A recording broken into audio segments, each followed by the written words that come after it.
Focus Plumbing, always at your fingertips. Pow! Danny Vegas time, Danny Vegas World. I want to say hello to everybody that's chiming in over here. Wendy, thank you. Danielle, Judith, thank you for joining in. And over here on our, oh, there's our cool Hey background. there. Yay. Hi, hockey. Yeah. We're back to Vegas. We're back to Vegas. Snap of a finger. So I want to say hello to everybody who's in Angels page, watching and listening to the show. Please share it. Please chime in. We're going to talk about this segment. Now, a couple years ago, this guy came up with this idea of having a hockey team in Vegas.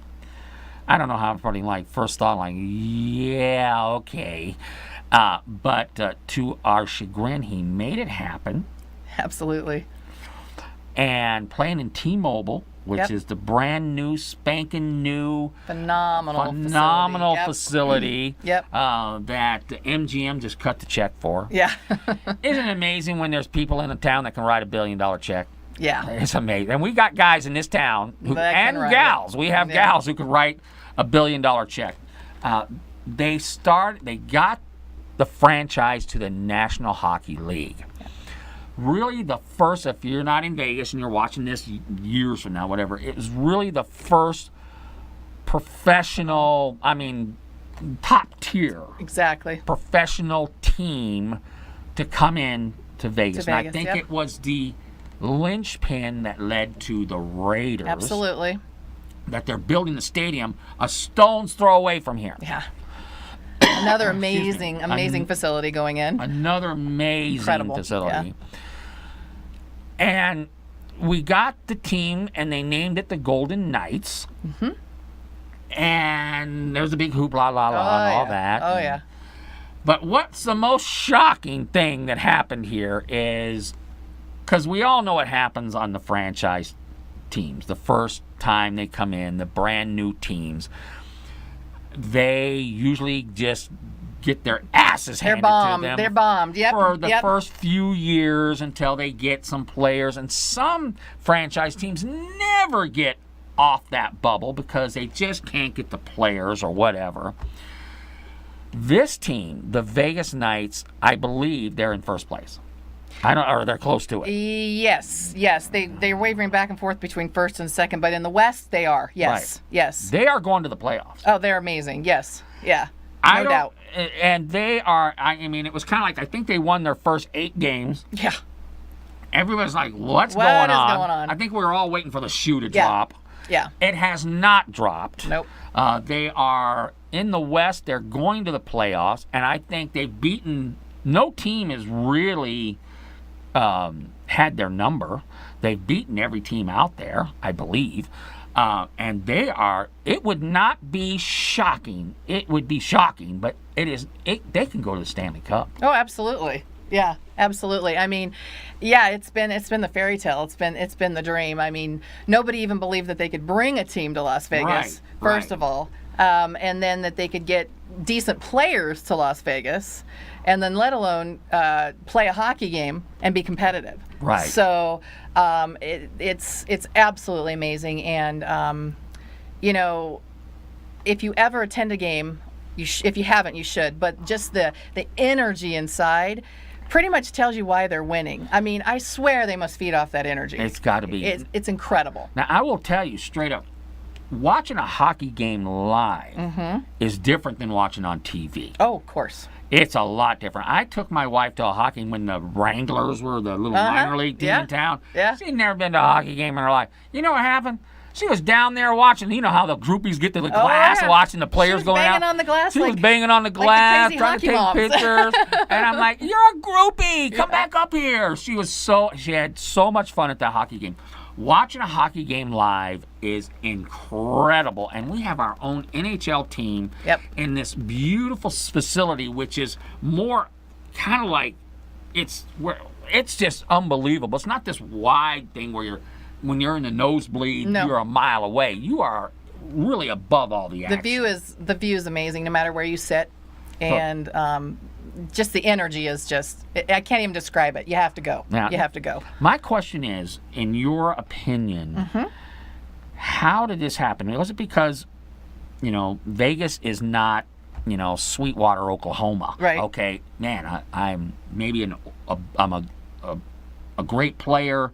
I want to change teams, but going to Vegas, where most great players would probably avoid a franchise situation, because it's like, boy, it's just going to be a lot of losses, and I'm at the peak of my career. I want a Stanley Cup ring. I'm not going to get it at a franchise situation, so I'm going to avoid that. But they didn't avoid it here. Right. Why do you think that is? Well, I think there's a lot of factors that factor into that. First of all, I know this sounds crazy, but a lot of people want to live in states like Las Vegas. Right. That's a big draw initially for the players. State-of-the-art facility. Right. They knew coming in that they were going to have amazing coaches. Right. Pretty much everything they needed based off of what ownership could give. Right. But also the coaching staff is incredible. You have to always owe to the coaching staff a good team, right? And for some reason, I mean, we've got players on the team that have played before that weren't superstars on their team, and they're superstars now on the Knights, right?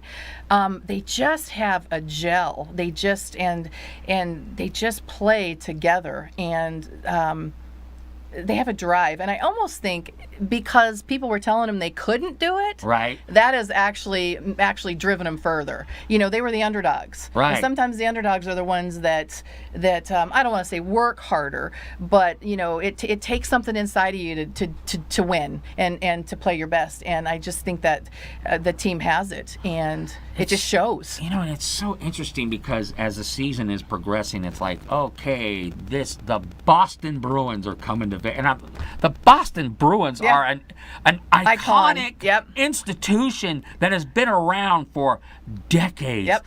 Probably close to 50, 60 years. Stanley Cups, Bobby Orr, Phil Esposito, all these players, right? And they come to Vegas and they lose. Yeah.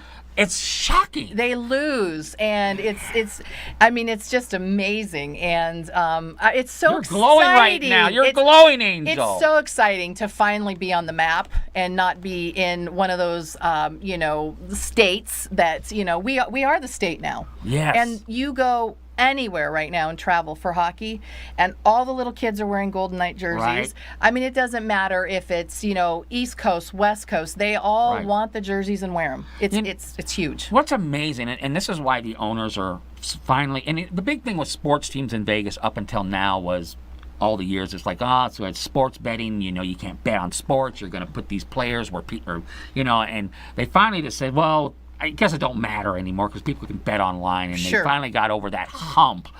But this is why they're so smart, because even when Boston plays, anybody from the Northwest who's staying here just for the weekend, oh my God, Boston's here? Yeah. We're going to go watch Boston play. It's huge. We're going to go, if you're a hockey fan from Detroit, you're staying right down the street from the T-Mobile, guess what? You're going to pick up a ticket.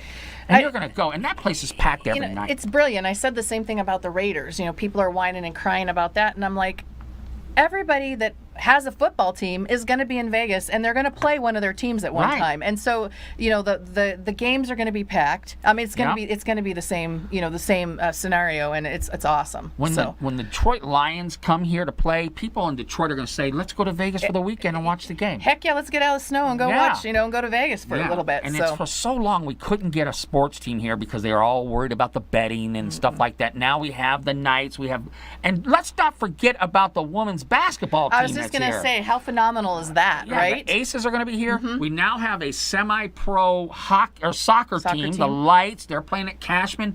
Things are really happening here. It's huge. Like it's huge. It's great. And what's going to be cool about it is Angel Kirk is going to be talking about it. That's right. Can we say right here? Yeah. Right here. If you want to see it, tune in. That's right. That's right. So I'm sure with a little bit of finagling, you're going to get a player on here. That's in the works. Yes, yeah. I'm working on a few special guests. So that's going to be great. That's going to be great. Okay. Segment 4, we're going to talk about drag racing, and we're going to finish up the show. We're going to formally invite Angel Kirk to have her own platform here on WCOBM, and it's kind of like a wedding proposal that we do around here. Have you been down that road before? Dang, don't talk about that. No, I'm kidding. I'm just kidding. Right. I'm still on the marriage bandwagon. I'm still there. I'm still there. Okay. We'll be back right after this.